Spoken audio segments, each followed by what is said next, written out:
दोस्तों, social media की ही ताकत है कि वह किसी को भी रातों रात एक स्टार बना सकता है और इसका सीधा सीधा उदाहरण है रातों रात रेलवे स्टेशन से बॉलीवुड तक का सफ़र तय करने वाली सिंगर रानू मंडल।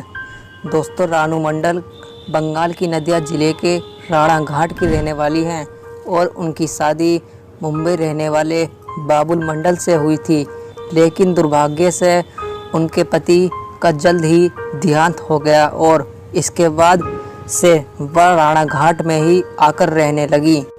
हालांकि वापस आने पर उनके घर वालों ने उनको बिल्कुल भी सपोर्ट नहीं किया और यही वजह थी कि पेट पालने के लिए उन्हें कुछ ना कुछ करना था।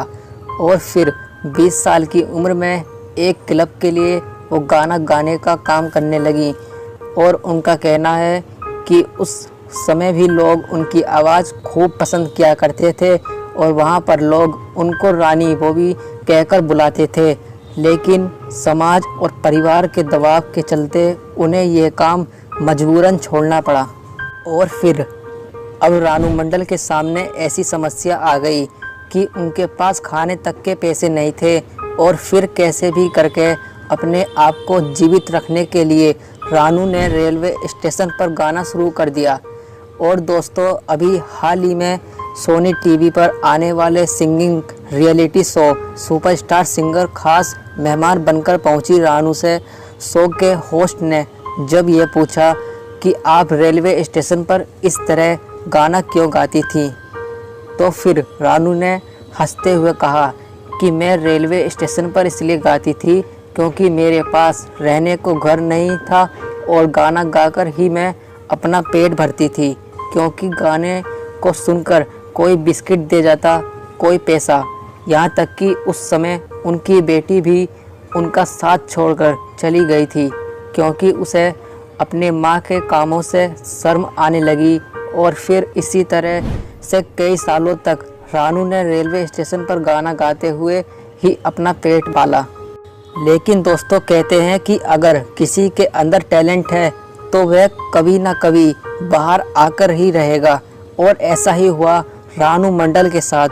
रानू का गाने का वीडियो राणाघाट स्टेशन पर अतिंदर चक्रवर्ती नाम के एक शख्स ने शूट करके सोशल मीडिया पर शेयर किया और फिर यह गाना देखते ही देखते 21 जुलाई 2019 को वायरल हो गया। और फिर यहाँ से रानू मंडल रातों रात लाइमलाइट में आ गई और फिर इसके बाद से उन्हें कई सारे फिल्म प्रोडक्शन हाउस, बंगाल के लोकल क्लब और बैंड्स की तरह ही कई सारे अलग अलग जगहों से ऑफ़र आने लगे। और इस तरह से देखते ही देखते सोशल मीडिया की वजह से रानू ने पूरे भारत में पहचान बनाई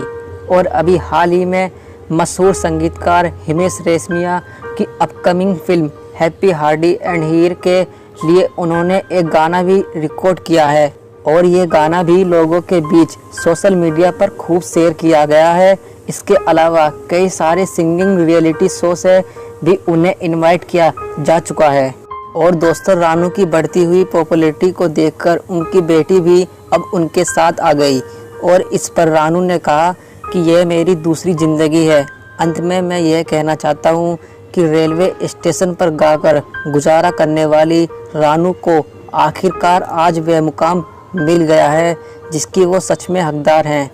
और उनकी कहानी से हम सबको भी इंस्पायर होना चाहिए। उम्मीद करते हैं कि रानू मंडल की यह कहानी आपको ज़रूर पसंद आई होगी। आप इस वीडियो को लाइक करके हमारा मनोबल बढ़ा सकते हैं।